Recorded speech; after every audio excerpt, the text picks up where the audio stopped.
What was this study you did on intelligence? Yeah, so some people say that IQ is a pseudoscientific swindle, and other people think it fully captures everything about your intelligence and says who you are as a person fundamentally. And as you probably know, there was a big replication crisis in social science where many studies failed to replicate. And so we thought, hey, we can do our part by trying to replicate a lot of claims about IQ and intelligence. So we recruited over 3,000 people. We implemented 62 distinct intelligence tasks, which includes everything from like memorization, puzzle solving, math problems, spelling, reaction time, sort of everything you could possibly think about that you could do online automatically. And then we tested about 40 different claims that are made about intelligence, and we checked if they held up. Right. Yeah, it is. Intelligence is kind of like the barbell chalk and cheese. It's the, how do you say? It's like the cognitive Rorschach test.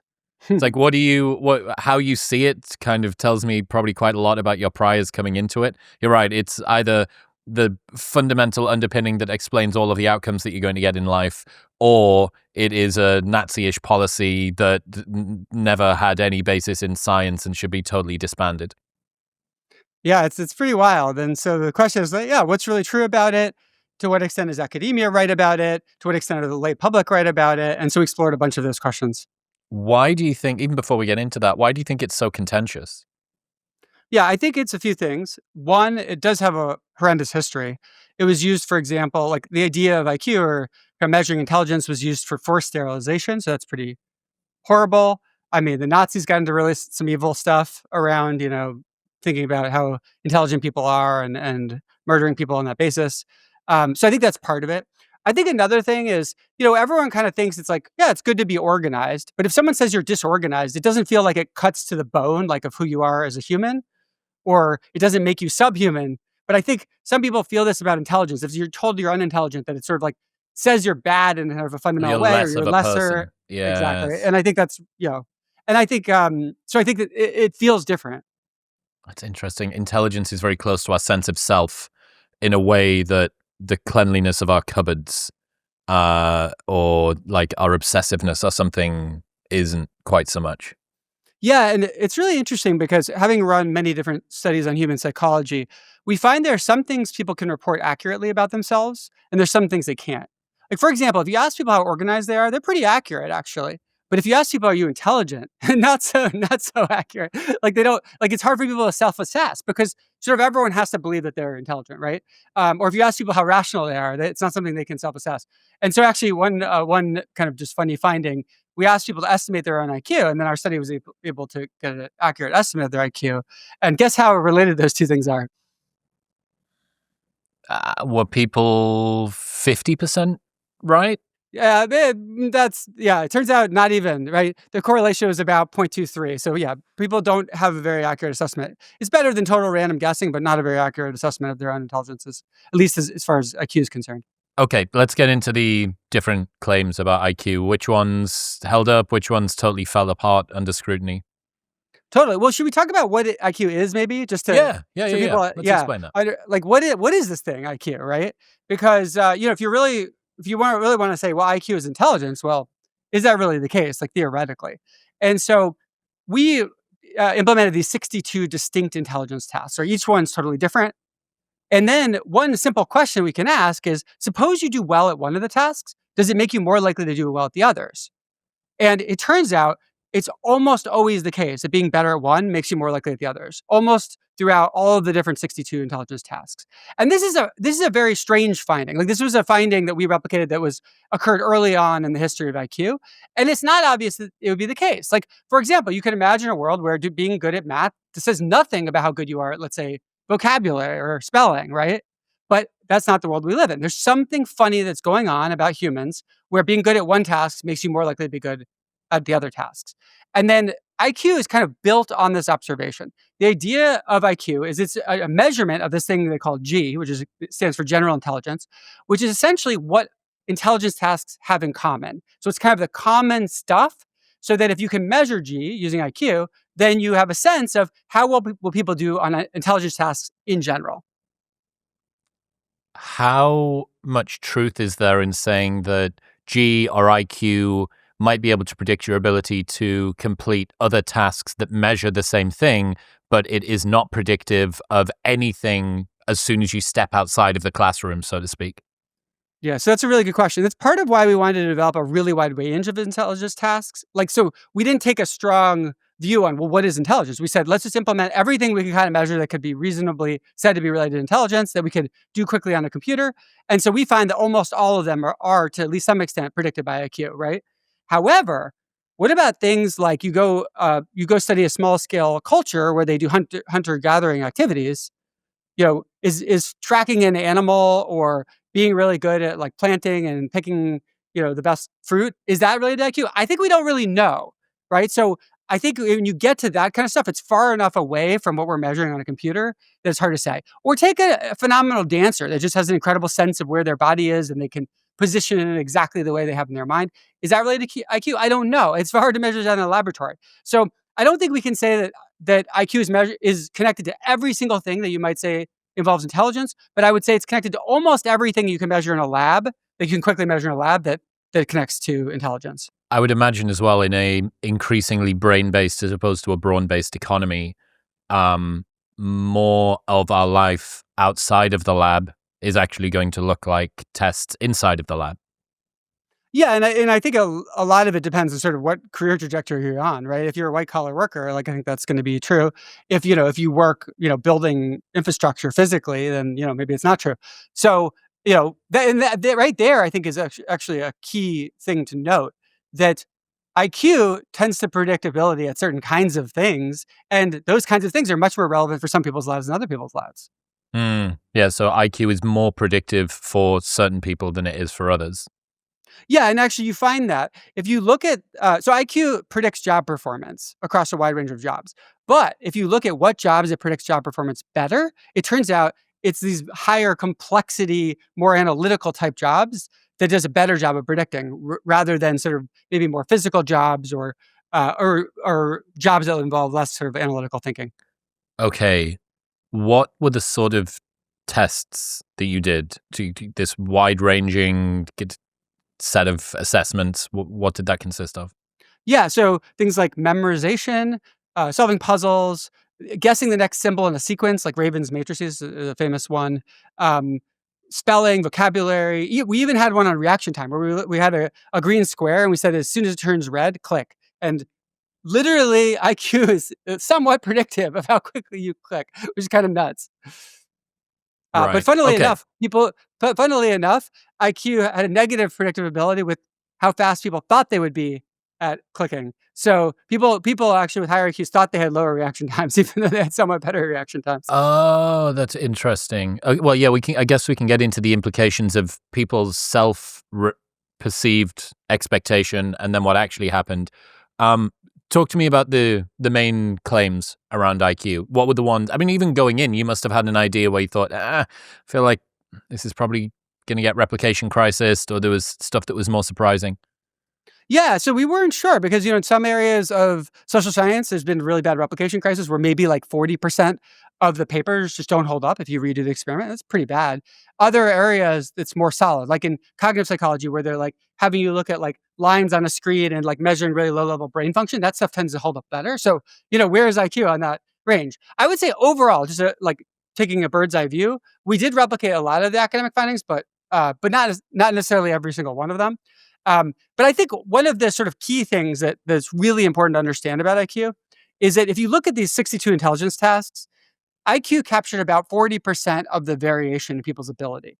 In other words, you could guess about 40% of how people would do, loosely speaking, based on their IQ, but that leaves 60%, which is really interesting. And some of that 60% is just random noise, right? Like, what side of the bed you woke up on that morning, or did you misread the question, right? There's random noise in there. But there is a big chunk that IQ is not explaining. The interesting thing about that big chunk it's not explaining is it's idiosyncratic. It really depends on which task you're doing. So for example, it's often perceived that people who are good at math are not good at verbal stuff and vice versa. There's like the journalist versus scientist The shape rotator dichotomy. versus the word cell. Exactly, and they're kind of at odds with each other. It turns out being a word cell is actually positively correlated with being a shape right? But interestingly enough, if you control for IQ, you take people the same IQ, Some of them are better at word stuff and some are better at math stuff. And that's part of what's in that missing 60%. And so the mental model I like to use for this that I think is really helpful is to think about three things. There's IQ, which is your ability at the things that intelligence tasks have in common. Then there's your idiosyncratic aptitudes. Like you might be more of a math person or more of a word person, even compared to people of your own IQ. And for me, for example, I did my PhD in math. Like I'm definitely a math person. You give me a word scramble and I'm like, I have no idea. I'll start moving letters one by one, trying to, it's just ridiculous. I'm terrible at word scrambles, right? Um, and then the third thing, and this is really, really important, is skills. And skills are things we develop by practice. And skills can also increase our intelligence in a meaningful sense. So, take for example someone who has never played chess before. All they know is the rules, and they have 140 IQ, and pit them against someone with 100 IQ who's played 10,000 hours. I mean, who's going to win that chess match? I mean, clearly the person with 100 IQs with 10,000 hours of experience is going to absolutely wipe the floor with the higher IQ person. It's not even a question. And that's because they developed the skill. And so if you think about, if you want to make a mental model of being good at stuff, you've got your IQ, you've got your idiosyncratic abilities, which are, you might be better at certain things than other things, which is probably based on a combination of genetics and also maybe your early in childhood environment and things like that. And then you've got your skills that you can get good at anything you want. And the really crazy thing in the IQ literature is that we know lots of ways that people get their IQ lowered. You take too many head blows that will lower your IQ. You get lead poisoning as a child, if you live with like lead paint. You get malnutrition as a child, that will lower your IQ. Nobody's really figured out a good way to raise your IQ, which is kind of shocking. Do you think there is any? Well, here I think that it's theoretically possible. I don't think we know any good ways to do it, but I think there's something that makes that much less depressing than it sounds. Because it sounds depressing, right? Like, You oh, you can't started raise a your number and it can only be subtracted from. Yeah, but here's the really fascinating thing. So, what would it mean to raise your IQ? Well, it would mean, like, let's say on our 62 intelligence task, it would mean that if you, let's say, practice one of those tasks, you get better at a bunch of the others or all of the others, right? As opposed to That would getting better at the specific one, which would be skill-based. Exactly. So here's the reality. Nobody really knows how to raise your IQ, but you can get good at anything you want. You can improve your skill. So in a weird way, it doesn't matter. If you want to get good at something, go practice it, develop a training routine. You will get better at it. Okay, maybe it won't generalize everything else. And it would be nice if we lived in that world where it generalized everything else. But you can get good at anything. And so I think that is sort of what saves it. It makes it not so depressing. Okay, so do you come to think of IQ as foundational or fundamental in some way? Does it create a window or a bracket within which people's capacities sort of sit? It certainly seems, and yeah, I think both of us have to be diplomatic when talking about IQ, given its fetid past. But Absolutely. the rubber's going to meet the road eventually. Just how important is IQ? I guess is my question. Yeah. So I think there's a couple ways to answer this. So one way is say, well, it explains about 40% of the variation in people's ability at tasks. Okay, 40%. That's a big chunk, but it's far from everything, right? Skill and individual aptitudes are going to also play a big role, right? Okay. So that's one thing to think about. Another thing you could ask is to what extent does it predict outcomes? And this is one of our results that most surprised me and that I've never seen anywhere else is we actually pitted IQ against personality and said, if you take into account someone's personality traits, their big five personality, which is five traits: openness, conscientiousness, extroversion, agreeableness, and neuroticism. You take those five traits, you try to predict outcomes, and you also try to predict outcomes with AQ. Which actually wins? Which is more predictive? What would you guess? I would guess IQ. Yeah. So I actually recently launched a YouTube channel and we made a video about this IQ versus personality. The shocking thing to me was actually personality won on almost every one of the predictions, or it tied IQ. I don't think it lost on a single one. So whether it's GPA or income or education level, your personality actually mattered more overall, which is pretty fascinating, I think. Why? What's the mechanism by which personality is beating IQ? I think it's hard to say. I mean, you could think about it in individual cases, right? Like, take something like education.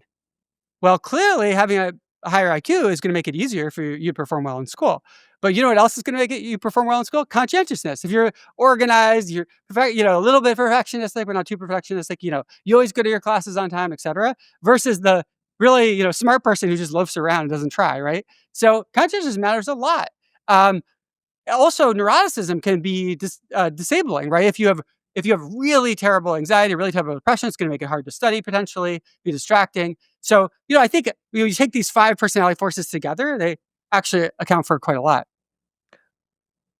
does this not just pass the buck to another area that is relatively immalleable, given that people are, I don't know how much people can change their personalities. I had David Robson on talking about a book of his, which was How Much You Can Change Your Personality. And the answer was like a bit, but not exclusively. So is this any more hope inspiring, or does it simply sort of hedge against IQ being all that matters? Well, it's interesting. I think there's a lot of random dice that get rolled when you're born, and not just in your genetics, but also your early childhood experiences, things like that. And I think we have to accept that there's a lot of dice that get rolled, and they can really affect your life in a lot of ways, right? I think an interesting analogy is like with basketball. Like, could you be like a 5'10" basketball player? Like, the answer is yes, but it's going to be a lot harder, right? And they exist, but if you're 6'5", that's going to help you a lot. And I think it's like that. Like IQ and personality, they don't fully determine what will happen to you, but they make some things harder and they make some things easier. But on the topic of changing personality, I think there's a lot of room to kind of move things there. It doesn't necessarily mean you're going to change your sort of fundamental core nature, but you can change a lot of your behaviors that give you a lot of the benefits. For example, think conscientiousness, right? So systems like getting things done, that can sometimes take someone who's like just terrible and just at being organized and give them a system. And as long as they follow the system, actually, they can behave like a person who's much more conscientious. Oh, yeah, that's interesting. I suppose, somebody who's high in neuroticism but chooses to spend a lot of time in sunlight or around friends or contributing to a job that's meaningful to them.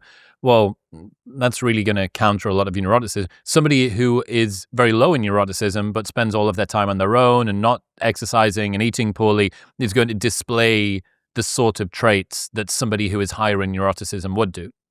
Absolutely. That's going to be a huge factor. And for neuroticism in particular, we actually have a lot of techniques that work pretty well, right? Like cognitive behavioral therapy has really good evidence for helping people with depression and anxiety. And so that's a good place to start. And it doesn't necessarily mean you're going to, go from being a highly anxious person your whole life to not an anxious person. But yeah, it can actually reduce the symptoms quite a bit. But I think the behavioral thing is huge. I mean, there's even some interesting experiments where they get people who are introverted to say, just pretend to be extroverted and just be more social for a couple weeks. And often they get a pickup in their mood. It doesn't apply to all introverts. Like, I think some introverts just fundamentally don't have a desire for social activity. But I think some introverts, it's more around shyness or feeling socially awkward. And I think when it's more of that kind of stuff, just acting extroverted, you might get some of the boost as though you were an extrovert. Okay. What about some of the other claims around IQ? What were some of the ones that got decapitated and some of the ones that held up? Yeah. So one theory about IQ is Howard Gardner's multiple intelligences theory, which says there are like eight distinct types of intelligence. Things like uh, mathematical, linguistic, interpersonal, etc. And our data did not support that view. We couldn't test all of his claims or anything like that, but I would say it's not really consistent with that. We find that sort of almost everything is correlated with almost everything else, right? Whereas his theory is sort of like there are these distinct brain regions that do these distinct things, and I don't think it's so true. So that's one.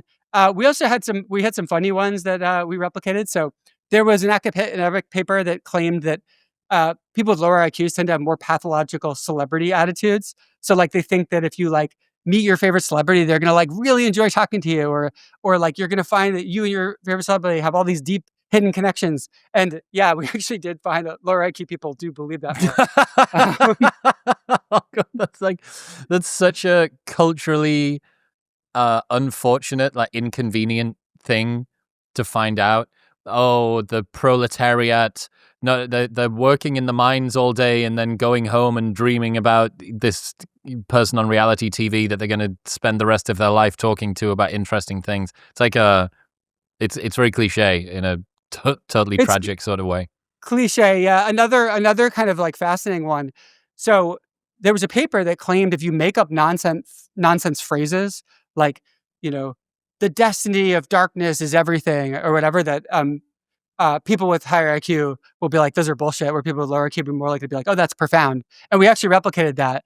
Indeed, people with lower IQ tend to find these nonsense statements more profound. Oh, that's interesting.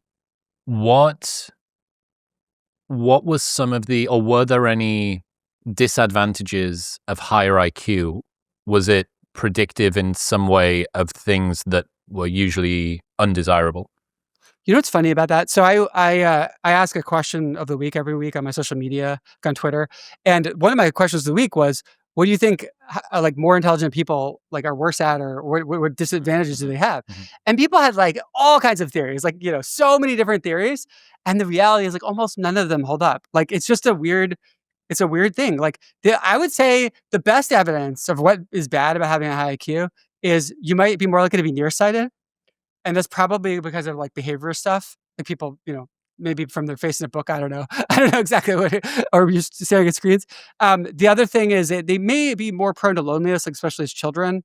Like, I do think that there can be some sense of, like, if you're much higher IQ than the people around you, it might be a little bit isolating but I think Mhm. when people become adults, they, like, find people that they connect with. You can But broaden your pool of people that you can hang out with and also find other high IQ freaks. Yeah, exactly. And you know what's actually has made the field very confused for a long time?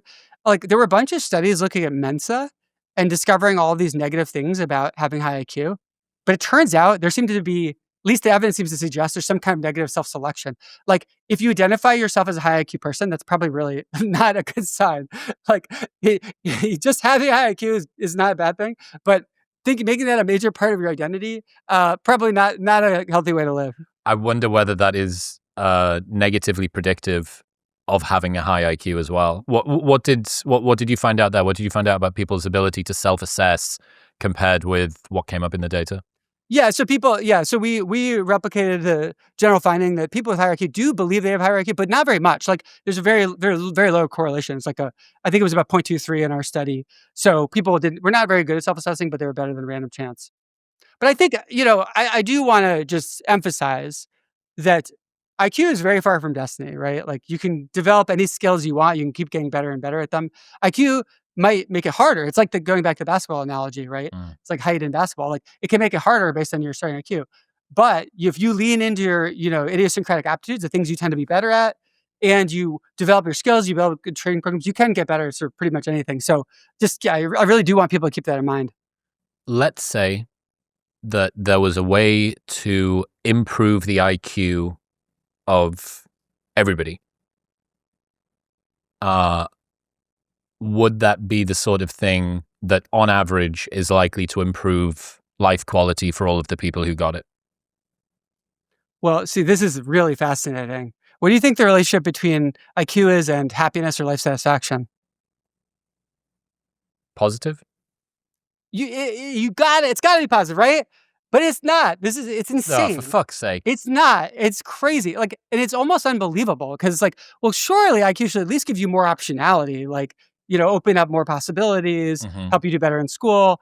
It's crazy. It's not correlated with life satisfaction or happiness or moment to moment happiness. And this is our finding. It's also a finding of others. And honestly, I feel it as like this incredible mystery. I hope someone figures out. To me, it suggests that there's something that higher IQ people are doing that like tend to make their life worse. And I don't know what that thing is, whether it's like they're taking on more stress or whatever. I'll So tell you another like yeah, is go it ahead. not it's not correlated or it's No negatively correlation. correlated? No correlation, zero correlation. Right. Okay. But if we assume that the objective life outcomes of somebody who's higher IQ is better, right? Yeah, well, they tend to have higher income, they Yeah, don't have more socioeconomic, they're education. less likely to go to Yeah. jail. They're more likely to complete college. They're less likely to be a single parent. They're more likely to stay in a marriage. I've just made a ton of fucking predictions, many of which may be incorrect there, but I read it once on the internet. So even if it's not predictive at all in terms of life satisfaction, happiness, those things you would assume would be, right? Income, poverty is associated with a lot of stresses that probably don't make people particularly happy, et cetera, et cetera. 100%. Poverty is definitely associated with lower life satisfaction. So in order for it to be not correlated at all, you're having to compensate for some of these better, quote, life outcomes that are predicted by IQ. So that actually kind of does suggest that there is some kind of break being applied, not just that you're coasting with it, not just that it's totally impartial, but that it is actually applying some sort of negative multiplier to the life that you've got. Is that a fair way? Am I talking bollocks here? Yeah. No, you're completely right. There's something, and I say this is really a genuine mystery. Like, I do not think we as a society know the answer to this, because everything points to the fact that it should give you a higher life satisfaction, higher happiness, but it doesn't. So there's some factor we're missing that kind of explains this, and hopefully one day someone will figure it out. I'll tell you, like, even more baffling thing we found. We asked people to what extent they achieve their their life goals. No correlation with IQ. Like, so it's especially odd because we know that people with higher IQs are like Achievement. better at achieving certain kinds of goals, right? And so it suggests that people's view of like what is a good life or what are the goals that they have, or it must change based Expectation. on it must change, yeah. And and if you go back to thinking, well, what is happiness? Like, on some fundamental level, it does relate to our expectations versus our reality, and not just our reality. There may be something going on there about like the way that people plan their life might change on average when they have higher IQs that screws them over in some way. It compensates for, yeah. I had this idea called the curse of competence, which I think maybe kind of relates to this a little bit. That basically, if things tend to go well for you, that you set your sights very high, and also that if you are good at maybe only a small range of things, or maybe only one thing, if you only have a skill in one particular area, then your life options are constrained more by your capacity than they are by your ability to choose. And a sort of rationalist utilitarian approach would say, well, the optionality is in favor of the person who has the competence, not the one that doesn't. But that's not the way that the human brain works. Like, the paradox of choice suggests that you're actually less satisfied when you have more options as opposed to when you have fewer. So I kind of totally bro-scienced all of this together and thought, well, okay, that means that somebody who is maybe higher in competence, you could probably, given how predictive G seems to be for lots of things, it's robust and varied and allows you to have all of these different life paths open to you. I wonder whether this is one of probably tons of different areas that contributes to the lower life satisfaction, lower happiness thing. You're caught up in the optionality of life. You're unsure about which direction to go in. There is a switching cost, and also just an executive functioning cost that you need to pay in order to be able to choose what it is that you want to do. The loss aversion, the sunk cost fallacy, all of this stuff plays in a manner where it wouldn't if you had fewer options open to you. And it's a very unpopular opinion to hold that somehow having fewer options gives you a better quality of life. But I think when you look at the way that the human sort of system works, that does seem, I would guess that would be predictive of what's going on. Yeah, it's really interesting. You can see it cutting both ways, right? Like, if you only have two options and they're both shitty, like that's not gonna make a good life.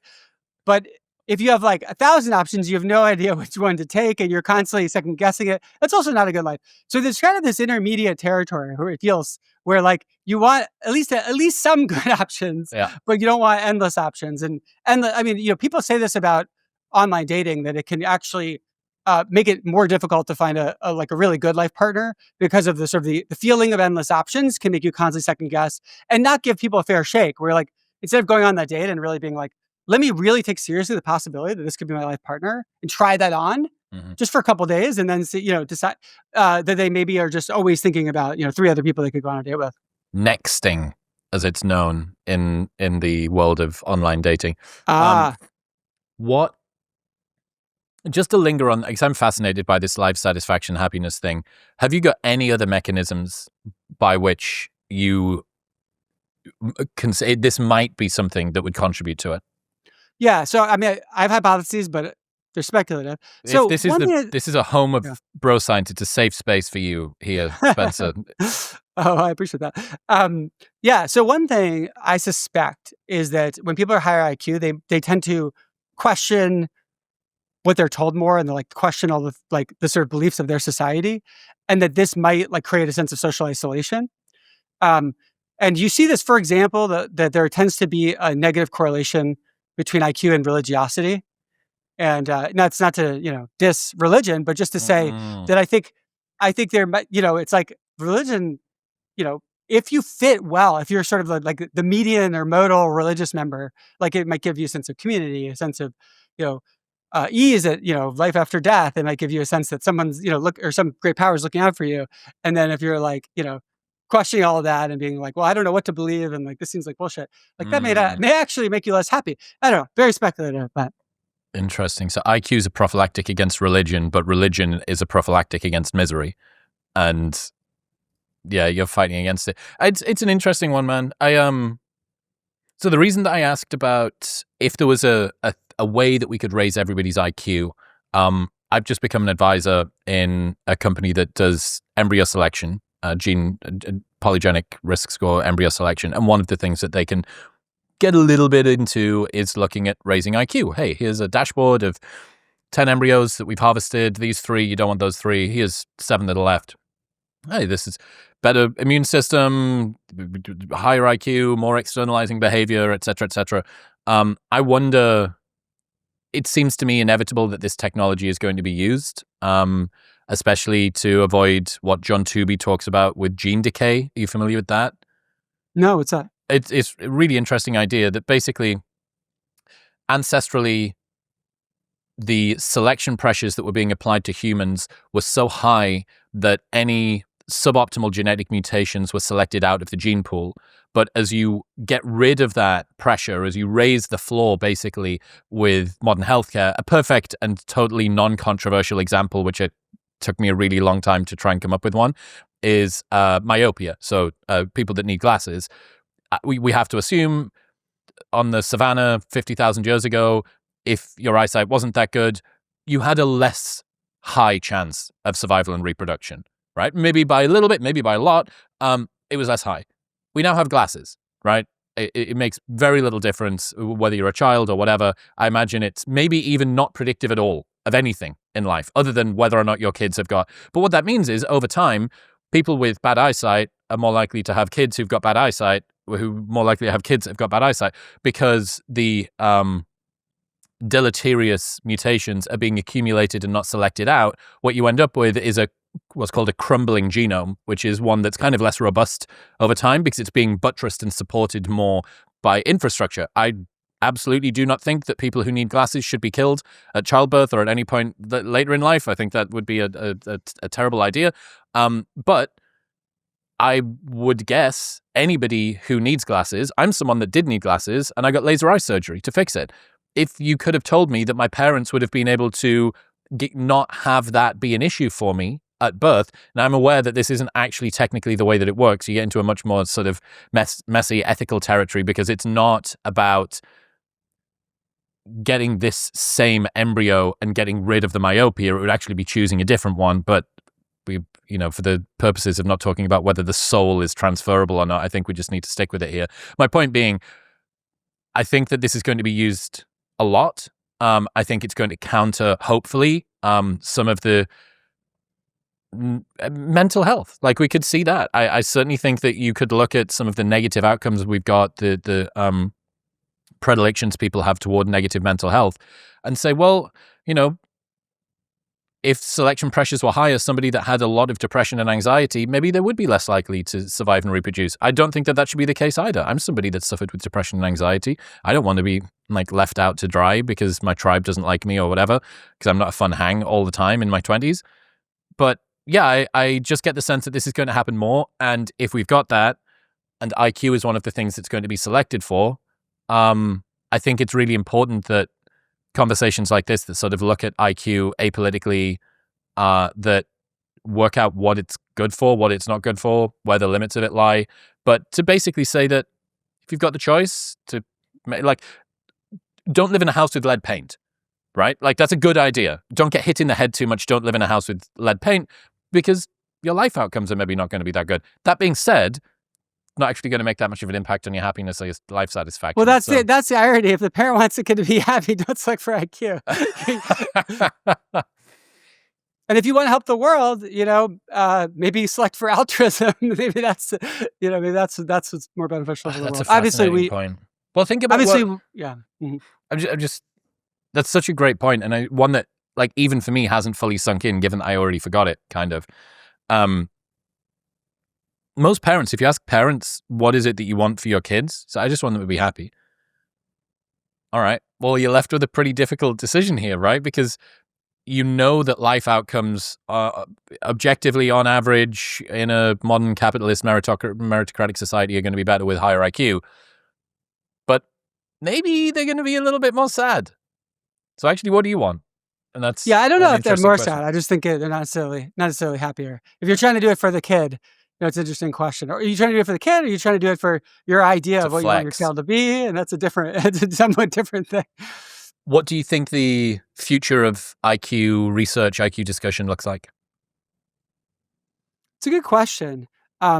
I mean, I do think there are a lot of things that are on solid footing. Like it was nice to see that because we've replicated studies in other areas where we see really big problems, right? We have a project called Transparent Replications, where when new papers come out in top psychology journals, we'll use a random number generator to pick some of them. We go take the study, we redo it from scratch, rerun it on a new population, and see if it holds up and analyze it carefully and release a report.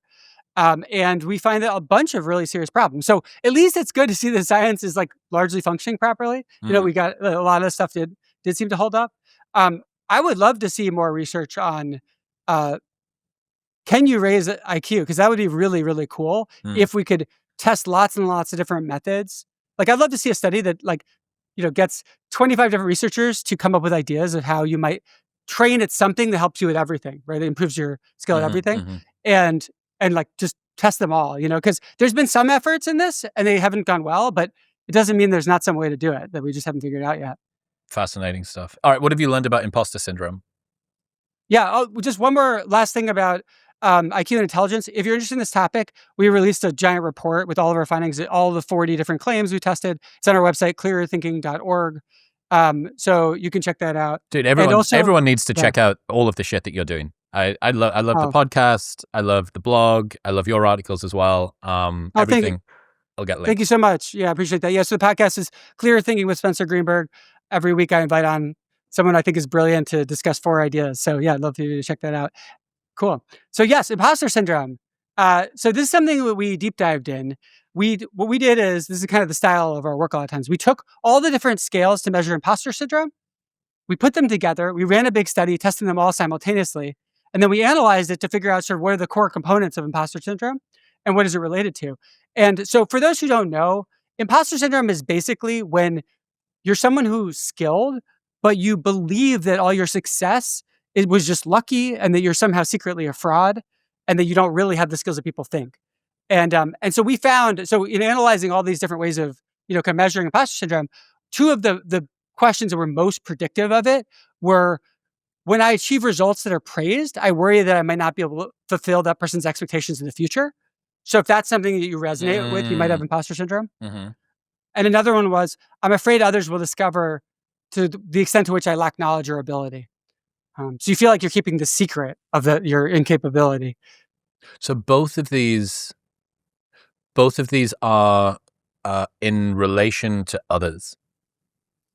Yeah, because a lot of it is feeling like people's beliefs about you don't match the reality. Like, oh, people think I'm really successful, but like if they only knew, or people think I'm talented, but if they only knew. There's an amazing quote from Tom Hanks. He said, let me just read this because it's so good. No matter what we've done, there comes a point where you think, how did I get here? When are they going to discover that I am in fact a fraud and take everything away from me? I mean, that's Tom Hanks, right? Yeah, Woody. So it's an interesting question around the higher someone's praise, this sense that is now an obligation to meet it again in future. And I have to assume that that's because if you feel like your successes are by chance, and that you don't have quite as much control or agency over the outcomes at this kind of a level, that every new success is not a cause for celebration. It's simply a higher bar to fall from next time. And because if you go below that, oh, now you're in decline. Oh, they're going to find out, and that plays into precisely the concern that you have. So that's very interesting. This sort of, and I imagine it's going to be tied in with status. Did you see? Was this at all like intrasexual competition, intersexual competition, status anxiety? Was it related to that at all? Well, interestingly enough, early on in the research, people believed that it was mostly women that had imposter syndrome, but then they discovered that actually men have a ton of it too. So now it's thought that actually it's like maybe about equal in genders, it maybe slightly more women, but like roughly equal. And like it's hard to say who exactly has imposter syndrome for two reasons. One, because it depends on where you draw the line, right? Like at what you have to pick some point of the line where you say that person has imposter syndrome, but the person just below them doesn't. So that's arbitrary. And the other thing is, there obviously can be people who genuinely just lack skill, and people think they're skilled and they're not, right? Yeah, maybe you have imposter syndrome, or maybe you're just shit at your job. Well, and the problem is that the people with imposter syndrome think that they're that person. They're like, no, that's me. You're talking about me. Those other people have imposter syndrome. I just suck, right?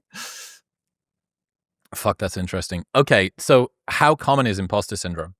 Yeah, so you get a wide range of estimates. Typically, the estimates are 20% to 60%. I know it's an enormous range, Yep. but it depends on these factors, like where do we draw the line and like how do we know who really has it? But yeah, it's extremely common, like ridiculously common. Right. Even What's in high achieving groups, like there have been studies on like medical students, right? And they're working their ass off and they grinded so hard to get there, and like a bunch of them have imposter syndrome too. are high achieving people more likely to suffer with imposter syndrome than low achieving people? That's a good question. I don't know the answer to that. Someone should research that. Yeah, well, I mean, come on, you're the guy. Okay, what did you find out that we didn't already know? What was interesting? Yeah. So here's some fascinating things. People with imposter syndrome are more likely to have perfectionism. And I suspect that what's going on here is that if you hold yourself to an unreasonable standard, it's going to create this gap between your performance and your perceived performance, right? Like, if your standard is like, you have to do everything perfectly or you suck, then you do things like, you don't get perfect, but you do really well. And then you're like, I suck, right? Yes. Uh, Outwardly, you've outperformed everybody else because of your inner anxiety. Inwardly, you're never satisfied with your performance because of your unreasonable expectation. Exactly. And so they find it easy to dismiss their achievements because of the bar that they set is so unreasonably high. It also tends to be associated with thinking that mistakes are unacceptable, right? Like, one thing I like to say is that I want to fail at more things than most people try at their entire life. And, it's like, because I think that's a healthy attitude towards like mistakes and fucking up and and not succeeding. But it's challenging, right? Like it sucks to feel like you made a mistake. Like it's painful and to fail really, really sucks, right? But the reality is like we're humans where everyone's going to make mistakes all the time. But if you view mistakes as unacceptable, well, you're human, so you're going to make them. But that means you're going to end up thinking that you suck a lot more than you do. Mm. What are the key dimensions of imposter syndrome on your test? What was it measuring? Yeah, so we found that it's a pretty pure dimension by itself, which is it's mainly around like this fear that people think more highly of you than you really can justify, and you kind of worry about it, and you worry you're a fraud, and you're worried that they're going to find out, right? So that's kind of the key, like a pure dimension. But then it has this perfectionism link. We also found, interestingly enough, a procrastination link. People with imposter syndrome tend to like delay the tasks, not do them on time. Oh, that makes total sense.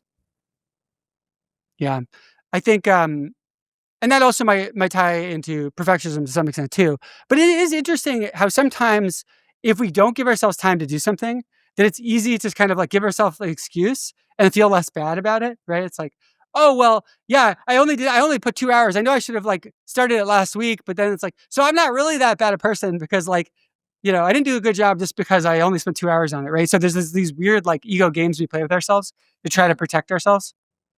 Yeah, we've got a get out of jail free card. Because it's the same as somebody that gets into a relationship and they're kind of committed, but kind of not committed all that much. And if the relationship doesn't work, they think, well, it's not that much of a comment on me. It's not like I gave it my all in any case. Yeah. I mean, it's interesting. If you are really intent on protecting your ego, it creates a lot of weird effects that can make your life worse. Like behaviors where you try to protect your ego instead of doing the thing you actually care about, like having a good relationship or like getting this project done, right?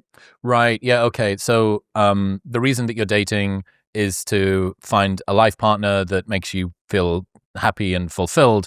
But in the process of trying to not feel like somebody rejects you, sees you truly who you are, and doesn't want you, or you're not good enough, or whatever it is, you behave in a manner which defeats the very thing that you were doing the dating to try and achieve, because you don't show somebody all of you and you're not fully committed.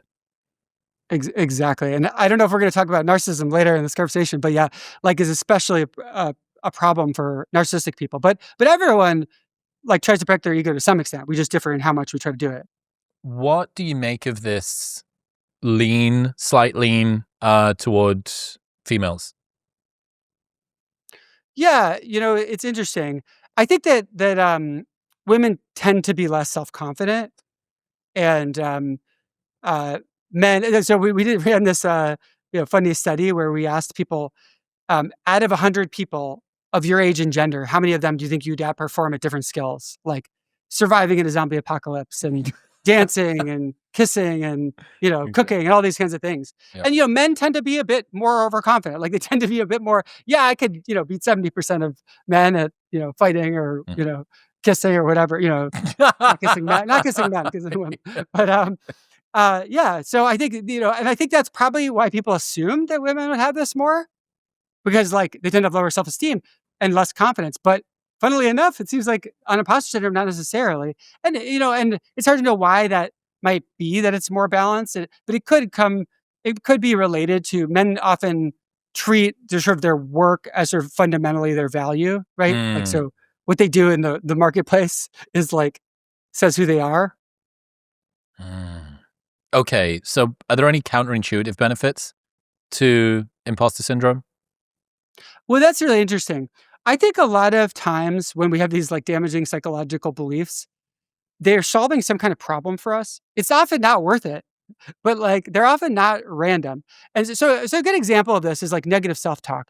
Some people when they don't do a good job, they're like, "You're a piece of shit." Like they're saying this to themselves in their mind, like, "You're a piece of shit. You suck." And you like imagine how damaging that would be if like your father said that to you every, or your friend said that to you, like how mean that would be.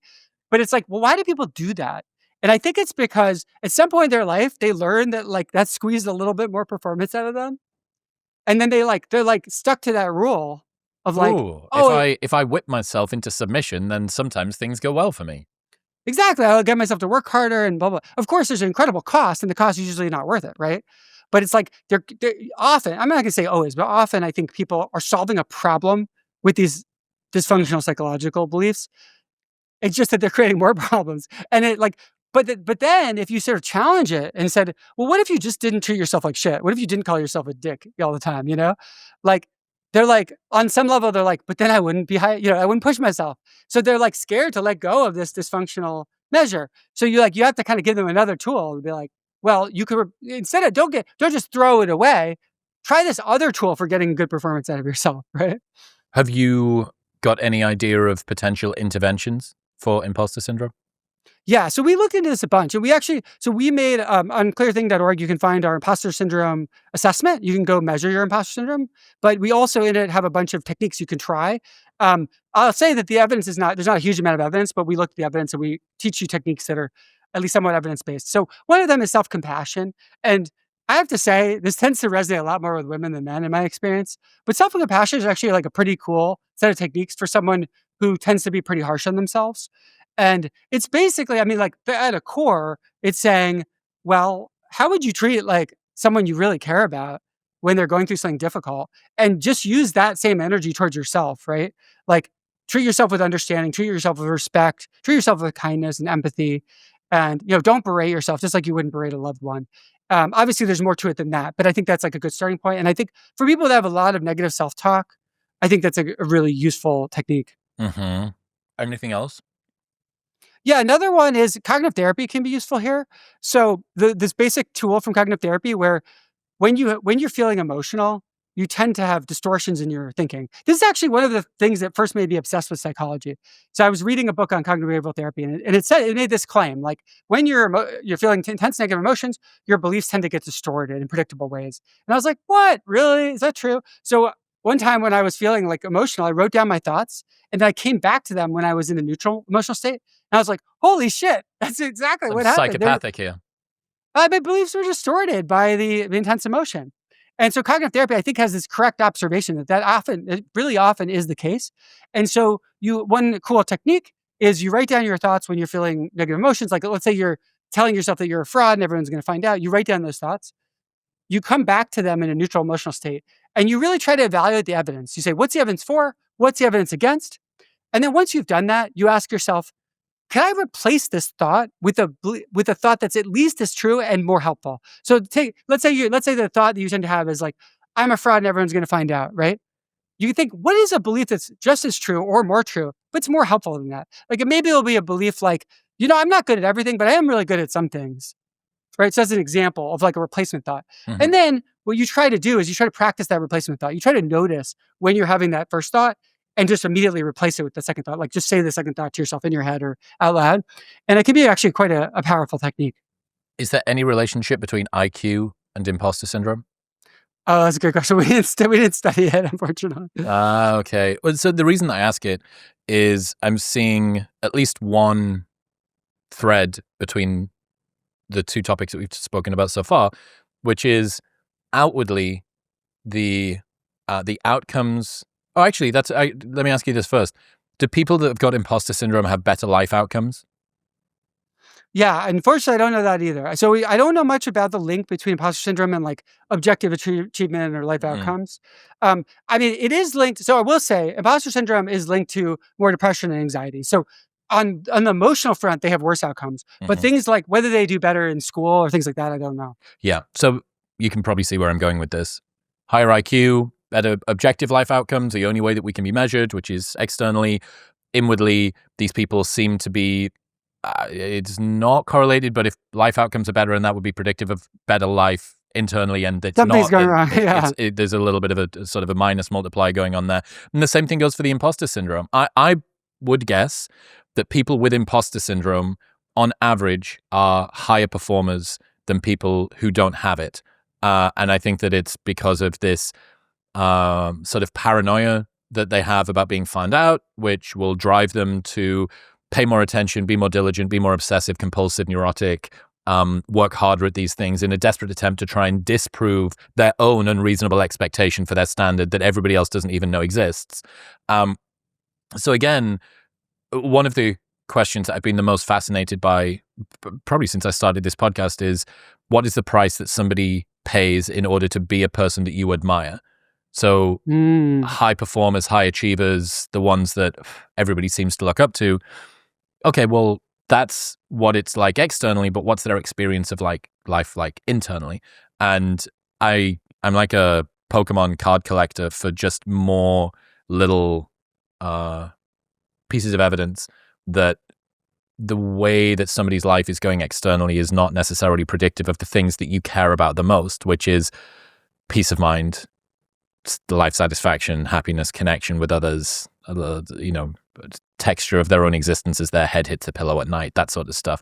And it seems like at least between the two things that we've seen so far, there's a bit of a corollary going on there. I think that's really astute. Often to get sort of to the top of something, someone has to dedicate themselves fully to it. Obviously, there's weird examples where someone gets lucky, but like usually it's people who dedicate themselves fully. If you look at Mr. Beast, like could someone be more dedicated to getting views on YouTube? Like he's probably the most obsessive person about getting views in the world, and he also has the most views in the world. Like it kind of makes sense. And I think a lot of times that obsessive focus really comes at a tremendous cost to other things. Yeah. I mean, Mr. Beast, I think if he's even said, like, I'm not the YouTuber you wanna be, right? And this has been my experience also, like, when I meet billionaires. Like, some of them are, like, great people and, like, seem like, happy, but a bunch of them seem really like there's something wrong with them. On average, high performers are more miserable than normal people, as far as I've seen. And I've spoken to, like, nearly 1,000 on the show in one form or another. And when you see somebody that's got a well-balanced sense of self, and they don't castigate themselves if they fall short, and they relate to the people around them well, and they're connected, and their sleep's okay, and their health's not bad, and they're not too stressed, and all the rest of this stuff, you're like, holy fuck, like that's really rare. That's rarer. That's significantly rarer than somebody who is a high performer. And yet we look at the high performers as the ones that are people who have the least desirable internal states have some of the most desirable external lives. and that paradox will never cease to fascinate me. I think it's so fucking interesting. Yeah, I think a really interesting question is, are you actually willing to make the sacrifices to be at that level? And like people, I don't think take seriously that question. And yeah, of course, like you want to incrementally improve your life and make things better. But do you want to make the sacrifice to be at that level, right? At the very, very top achiever level. Yeah. And for some people it's worth it and some it's not. And I think it comes down to values. Like what do you really value in life, right? Mm-hmm. You re-examined the Dunning-Kruger effect as well. Like we're just going through and decapitating all of the sort of interesting psychological insights of the last few decades. Yeah, the Dunning-Kruger one it's a little hard to explain, but I think it's really fascinating. So just for those that are not as familiar, the basic Dunning-Kruger effect is the idea that people who have low performance or low skill or low intelligence tend to overestimate their abilities. And the original explanation is that it's because they know so little that they don't even know how to evaluate, right? They're so unskilled, they can't even evaluate skill, so they think they're better than they are, right? So that's the basic idea. Sometimes in modern usage, people also mean the opposite, that people who are high skill tend to underestimate their abilities. So you could also think of that a Dunning-Kruger-like effect, right? So we've got those two things to explain. And if you look at the original research, the way that they essentially prove the Dunning-Kruger effect is they'll make these plots of people's actual skill versus their perceived skill. And they'll show that there's a gap where people who are lower in skill are overshooting their predictions about themselves, and people who are higher in skill are undershooting. They believe they're not as good as they really are, right? And they say, look, there's an effect. And so we set about to replicate this, but also we ran a bunch of simulations to try to really understand like what produces those plots. And we found two really crazy things. The first crazy thing is that it turns out you can get those plots that look exactly the same as like the original Dunning-Kruger studies with nothing to do with human psychology. It turns out if you've got to measure skill using something, right? You give people a test or something, right?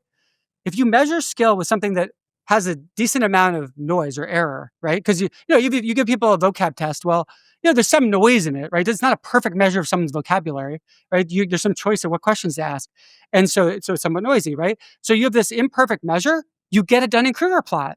The noise actually causes that effect, where people who have who you think have lower ability tend to overestimate their ability. And the reason it's a little bit subtle, but the reason is because so you don't know someone's true ability, right? Like, how would you know? All you know is someone's measured ability. But measured ability is true ability plus noise. So think about someone who was unlucky on the test. Like they performed worse than their true ability. Oh. So they're going to overestimate, they're going to look like they overestimated their ability. Right. But actually they were just unlucky. Oh. Wow, that's so interesting. Holy shit. Yeah, so both groups are maybe accurately perceiving what should have been their expected level of output, but due to noise or luck or chance or a good night's sleep or a bad night's sleep or a crying baby or whatever, they didn't show up as themselves, and that resulted in a disparity between what should have happened that they predicted and what did happen that they didn't predict. Exactly. And if anyone wants to deep dive on this, on my YouTube channel, Spencer Greenberg, we've got a video that like breaks this down. But yeah, exactly. And so in order to really say there's a Dunning-Kruger effect, you actually have to have a test with incredibly little noise. It's like a really, really accurate measure to protect against this. And that's really hard to do, right? It's like hard to build such a good test of almost anything. So that's the first problem. It's like, well, we can't, it's hard to even show that it's not just a mathematical artifact. But here's a potentially even bigger problem. Turns out perfectly rational agents also get a Dunning-Kruger effect. Okay, explain that to me. Yeah, so it seems weird, right? Okay, so suppose you're doing a new skill you've never done before. You've no idea how good you are, and you're competing against people who've also never done it before. What would you estimate your percentile to be? Fuck knows. I guess it would depend on analogous other things that I'd done that were kind of similar to it in the past, and I'd try and predict that. Yeah, so if you had analogous things, exactly, you try to predict it based on that. But let's say you had nothing analogous, right? You're like, well, what percentile? I have no idea. I have no idea. Well, let's say, would you put yourself at 99th percentile? No, absolutely not. Right. Would you put yourself at first? No, 50th. Percentile. Right. So you're gonna like the rational thing, if you don't have information, is to be like, okay, I'm probably near the middle, right? Before I get evidence, right? Prior to evidence. Okay, but then think about what happens. The rational thing is put yourself in the middle without evidence. You start getting evidence. What do? You update on the information. You use Bayesian reasoning to update. So you get some evidence. As you get more evidence, it pushes you away from the center. So if you get some evidence that you're not very good, you start pushing down. If you get evidence you're good, you start pushing up. Well, guess what that leads to? It means you end up too close to the center. Everyone is squished towards the center, which is exactly the Dunning-Kruger effect. Oh. People who are lower skill are overestimating themselves because they're squished to the center, and people who are higher skill are underestimating themselves because they're squished to the center. Okay, so is the Dunning-Kruger effect bullshit? Well, this is the incredibly unsatisfying thing. I told you how the Dunning-Kruger effect might just be a mathematical artifact. It might just be rational actors, but we can't tell the difference. It's so hard to tell. So I can't even be positive there's no Dunning-Kruger effect because I'm just saying, like, these results have two other interpretations, and we can't tell which one it is. Is it irrationality? Is it a mathematical artifact? Or is it rational actors being Bayesian reasoners? But I will tell you something funny that we observed. I do think there's some irrationality going on. And that's because you could see in these plots, so we ran our own study and we got these plots and we looked at a bunch of others from other studies. What you see is that the line tends to be too high. On average, people overestimate their abilities. And I think that is a pretty robust finding. And so I think this better than average effect, that people tend to overestimate how good they are on average, I think that is true, and that is a form of irrationality. It's not a Kruger effect, but it is a form of irrationality. Of course, it's not true for everyone. Like depressed people might underestimate their abilities, but on average, right? So that's one thing. The other thing that's really peculiar about these curves is they tend to be really flat. In other words, you might think, well, as you get better and better, you have a slope of 1. Like for every unit of increased skill, you go up by 1 unit in prediction. It tends to not be what you see. Like it's really flat where like the people who are really good think they're only like a little bit better than the people who are not very good. And the extreme flatness I find very suspicious. It makes it hard for me to believe people are being rational because how could you really have so little evidence about your skill, right? Like, it seems like people actually have a lot of evidence of like how good they are at driving or, how intelligent they are or, et cetera, et cetera. And yet there's very flat slopes, meaning that the people who are really good think they're not that much better than everyone else. And actually, the funniest example of this is there's a study asking people to rate how attractive they are on a 0 to 10 scale. And they also had third parties rate how attractive they are on a 0 to 10 scale. It's ridiculously flat. Like almost everyone thinks they're between a 6 and a 7 on average. Like the lowest attractiveness people on average think they're like a 6 and the highest think they're like a 7. It's like, what is going on here? How is that possible? But it's super, it seems like people are weirdly under updating on evidence. With the attractiveness thing, I get the sense, as opposed to something that's more skill-based, I think there's going to be a huge amount of sort of white coat syndrome or whatever the equivalent is of like, oh God, like who says it about themselves that they're an 8 out of 10? I'd better say a 7.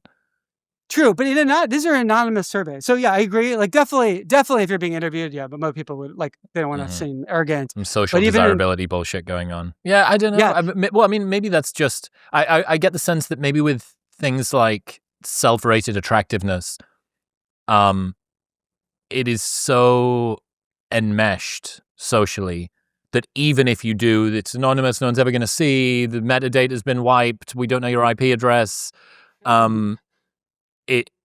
There's just this sort of, it feels like someone's watching you over your shoulder when you think about doing that. Well, what's so strange is that people tend to self-assort by attractiveness. So they must, at some implicit level, have a sense of their attractiveness, right? Like, I mean, like, how often when people date, are they dating someone who's like pretty close to their attractiveness? Like, it's usually. It's almost always. It's almost always. Even in relationships that are supposedly looks for wealth trades, even when you've got the sugar daddy with the Playboy model, like, most of the time when you actually look at those relationships, they actually end up starting to match in terms of attractiveness. Mac and Murphy did a great breakdown about this. He does a Species podcast. He's great. And it's fascinating. It's really, really fascinating that people just seem to... So I have a really, really spicy theory about this actually, which is one of the reasons that there's many, many, many, many reasons about why people aren't coupling up. One of the spicier ones that I've got is that with increasing levels of obesity, with calorie-rich foods and hyper-palatable, hyper-processed stuff going everywhere, everybody is becoming a little bit bigger. And there has to be a line below which, even if you are also a 3 just isn't that attractive to you And I wonder whether there's kind of a lower bracket to attractiveness that people are just not prepared, or they're less prepared, let's say, to get into a relationship with, even if that's your level. Like, but then there's also this sort of lagging indicator of where you know that you should be. Well, that's not who I am underneath. Like, I've gained weight a little bit recently, but they've really gained weight, and it's like, no, dude, you've gained the same amount of weight that she has, or whatever. But yeah, I think it's fascinating to see what happens if you, and I guess body weight is probably one of the reliable ways that you could step in and adjust levels of desirability kind of population-wide. That's not to say that you can't have people that are bigger that aren't beautiful, but you know what I mean in terms of desirability.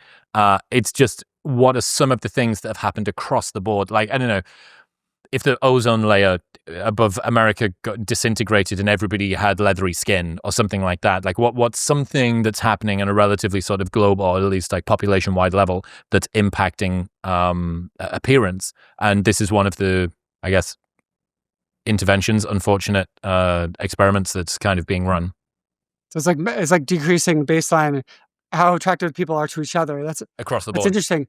You know, Ayla, the sex researcher, did a really interesting study where she found she could get people to more accurately indicate their own attractiveness level by having them compare themselves to people of their own gender. So she actually developed a scale of faces that were like, people were, faces where people rated them a 1 on average, 2, a 3, a 4.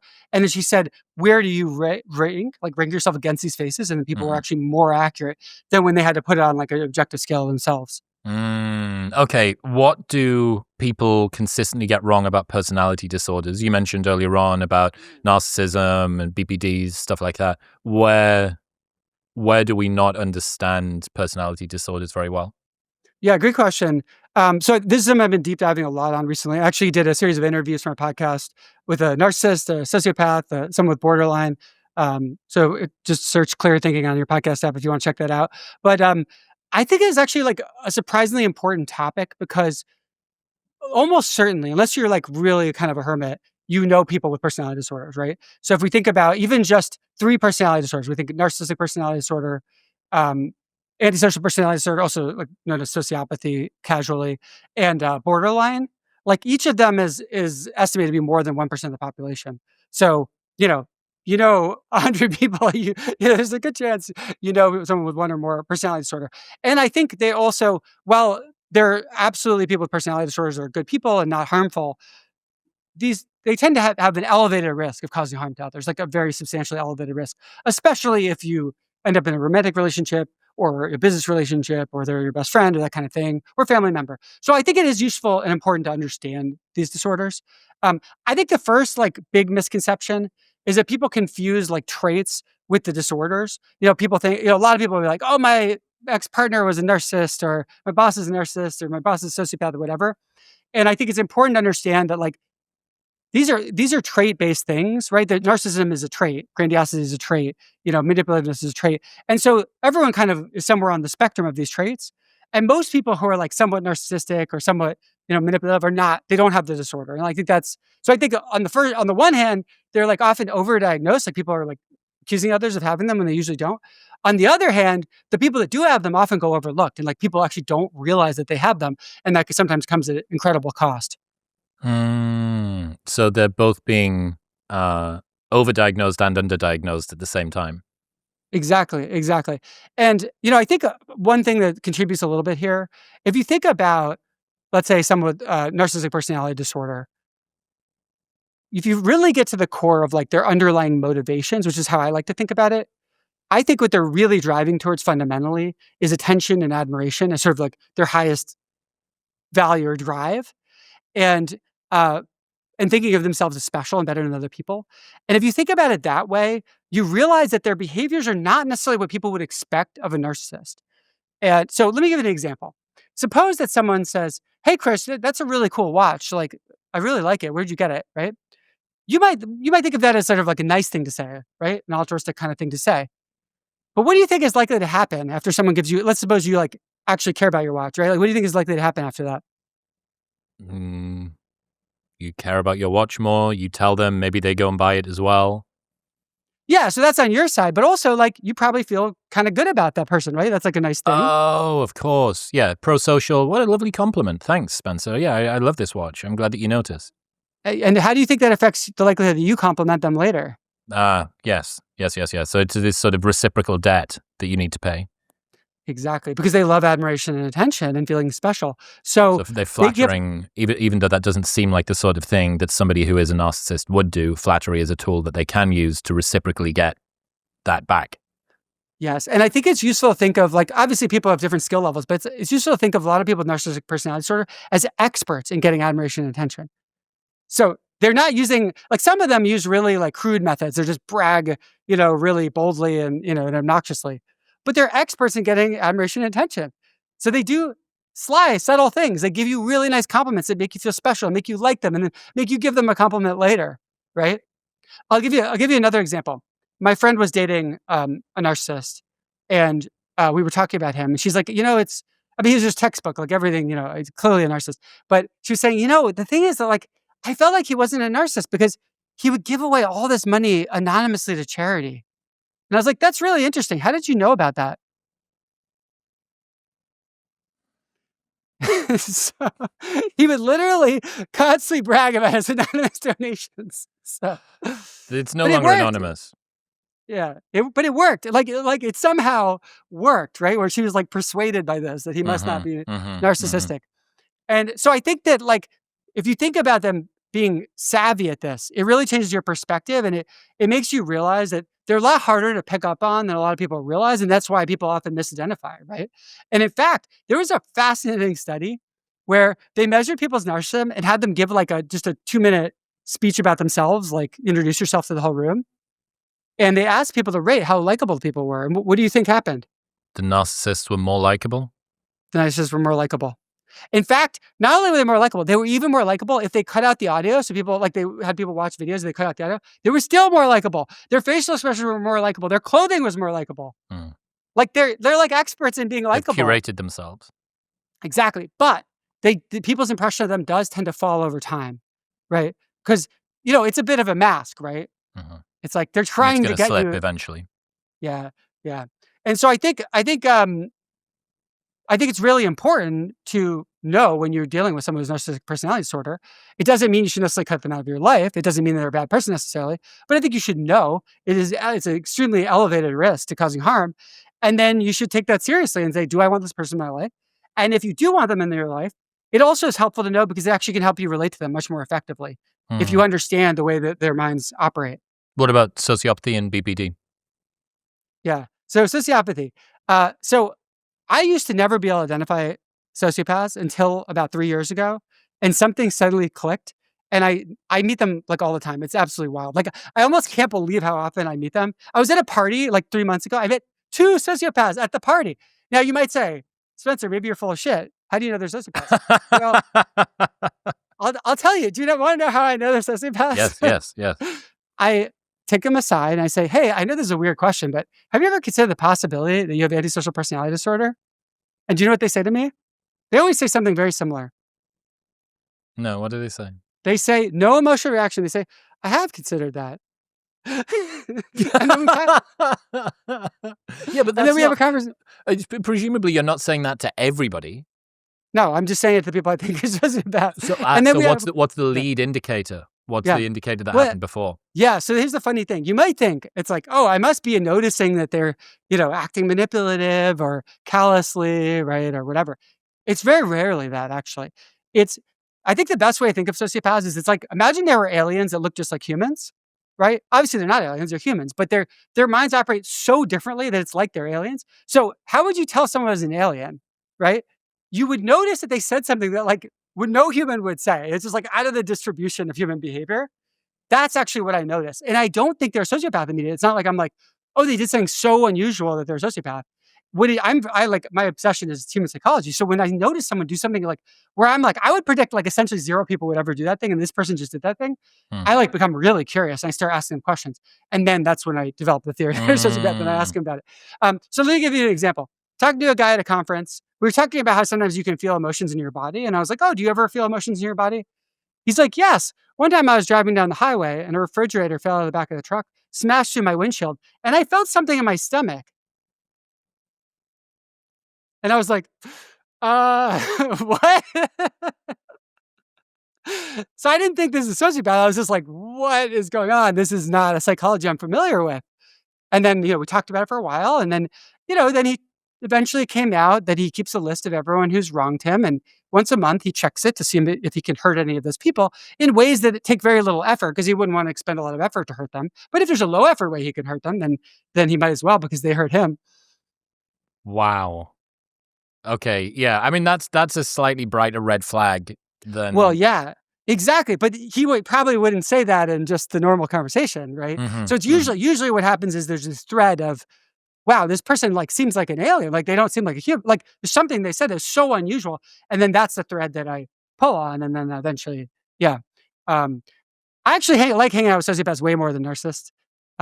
Why? They just tend to be no. The thing, I think the fundamental thing is that narcissists, they tend to make everything about their ego as much as they can. So everything's being redirected back to their ego. And I just find that like very uninteresting. It's actually very pretty boring exhausting as well, as opposed to someone who's a sociopath who you're not going to trust, but is kind of fascinating at a distance. Exactly. Yeah. And the sociopath, they're like for example, when I interviewed the sociopath, she describes it almost like she doesn't even know who her fundamental self is. Like she is like a shell. And she's like, learn to blend in. So you like think that she's just like you.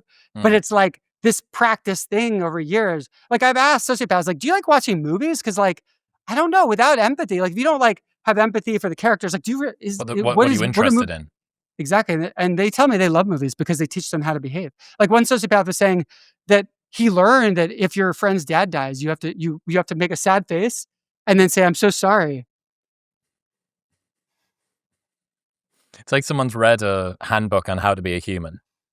Yeah, and I think this is where we can differentiate between low-functioning and high-functioning sociopaths. That low-functioning ones often have struggled to fit in. Like they don't learn those skills. They don't get adept, and so they constantly have this jarring thing where they're ostracized and people don't like them and whatever. And then the high-functioning ones, like the ones you meet in a boardroom, or the ones you meet, in a courtroom, or the one as the lawyer, not the convicted felon. They tend to be really good at blending in, right? They've worked their whole life at blending in. What's the difference between sociopath and psychopath? Yeah, that's a great question. So unfortunately, the terms are like all messy and all over the place. Technically, psychopath is like not in the DSM-5, which is the Diagnostic and Statistical Manual, nor is sociopath. The technical term is antisocial personality disorder, and it tends to focus more on like the outward signs, like manipulativeness and violating the rights of others. Whereas I tend to focus more on like what the internal experience is, because I think it gives a deeper sense of like who they are. Sometimes sociopath is used to refer to less severe forms of the disorder, where psychopaths is the more severe forms. Sometimes sociopaths are thought to be more like hot-headed and emotional, where psychopaths are more cold-blooded. And then there's also something called the psychopath checklist, which is sometimes used as a scale to measure like really severe levels. It's used in prisons and stuff like that. But unfortunately, the terms are really not standardized. And the sociopaths I've talked to tend to sort of use them interchangeably. Right. Okay. Can you think of how narcissism or sociopathy is adaptive? Is this a spandrel? Is this a weird byproduct of stuff? Or is this an adaptive trait that we needed at some point? It's a great question. And it's obviously hard to know for sure. I'll tell you my speculation. Narcissists tend to be good at getting admiration and attention. And I think that actually sets people up to be leaders and to get everyone to rally around them. And so I think that they're way overrepresented among politicians. I think they're way overrepresented among like people who are in the public spotlight, leaders of all different sorts. And I think it cuts both ways. On the one hand, they tend to be drawn to those kind of positions because that's what they want. They also, though, I think tend to be better at it because they're like practiced their whole life at getting admiration and attention, right? They also are overrepresented among cult leaders. And so I think we have like the negative archetype of the narcissist as a cult leader. Like everything is about themselves and they want to be worshipped like a god. The positive archetype of a narcissist would be like a visionary CEO who's maybe willing to like, doesn't care so much about, the well-being of their employees because they have this bigger vision of this grandiose vision. But they might end up playing a very positive role in society because they bring in something. Their self-belief and their desire to achieve things in the world will have some negative externalities, but if either by design or by fluke they were pointing in a direction which is a net benefit for humanity overall, you end up with them being like kind of antisocial and manipulative en route, and you end up with a question there of whether or not the ends justify the means to get there. Yeah, and you can think of it as someone who's like they're devoted to that grandiose vision rather than the people around them or right things like that. And sometimes that grandiose vision ushers in something really important, right? I think they really can rally people and get people moving in the same direction, which is also why they make great co-leaders and harm a lot of people, right? What about sociopathy? Yeah, so let me ask you a question. Imagine you're living in a tribe of 100 people, 50,000 years ago. When would you want a sociopath in your tribe and when would you not?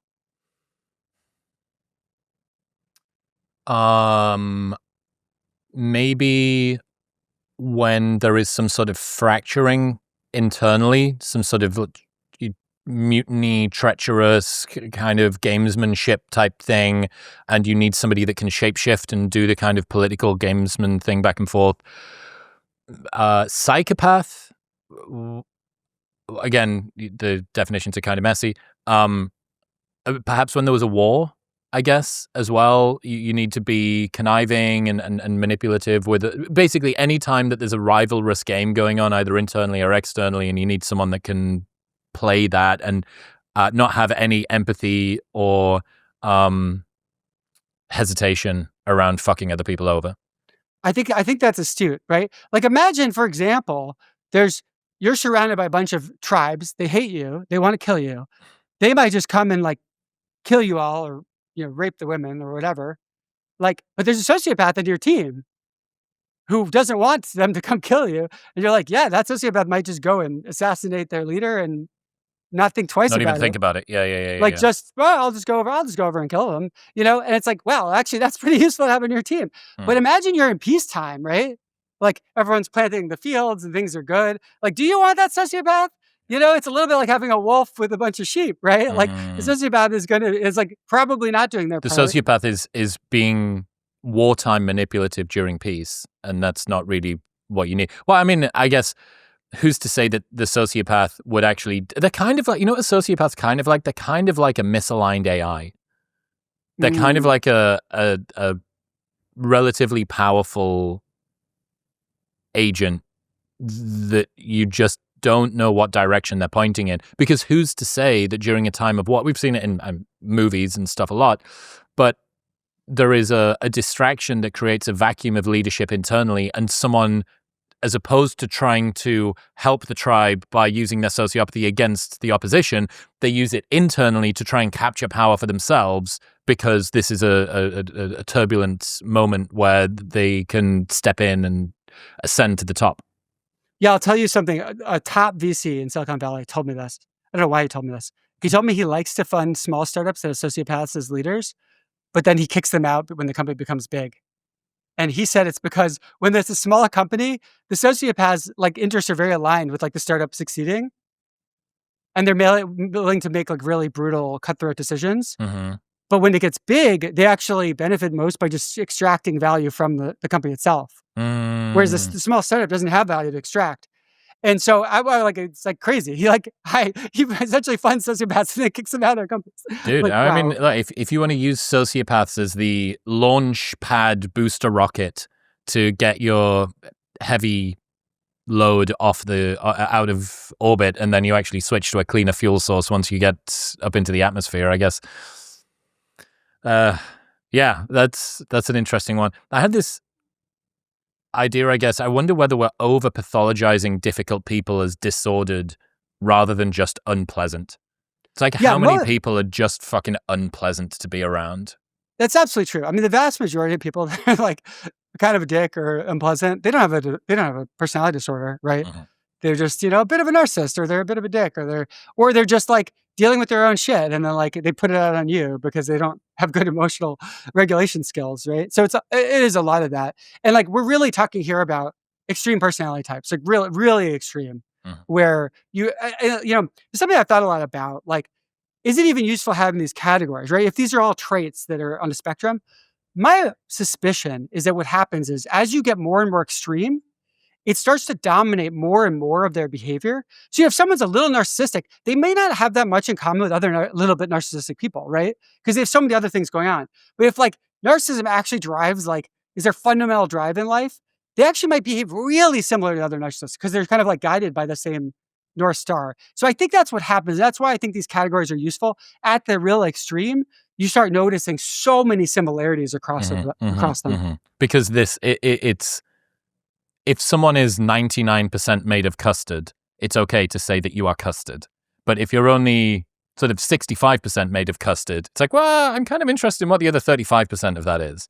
Yeah, exactly. yeah. Custard analogies. You weren't thinking I was going to go there today. I did not. Dude, your work's so fucking good. You're like thank you. the only guy I know that's doing this stuff. And it's just as well that you've got the obsession, because I don't think that anybody else would be prepared to put up with the level of like fiddliness that you have to do in order to be able to test this stuff. So everyone needs to check out all of the shit that you've got going on. Where the links will be posted around, but where do you want them to go to? Oh, thank you so much. Yeah, so I have a new YouTube channel. Would love for you to check it out. Subscribe if you find it interesting. Just search Spencer Greenberg on YouTube. My podcast, Clear Thing with Spencer Greenberg. Search it at any podcast app. And our website, clearthing.org. We have so much stuff. We have over 80 tools you can use on there for all kinds of things. Forming healthy habits. We've got a tool, an actual cognitive assessment tool. So if you want to assess your cognitive abilities, strengths, and weaknesses. So lots of stuff on there. Dude, you're a king. Until next time, get some more studies done, and let's run this back soon. Thanks so much, Chris. Congratulations, you made it to the end of the episode. And if you want more, well, why don't you press right here? Come on.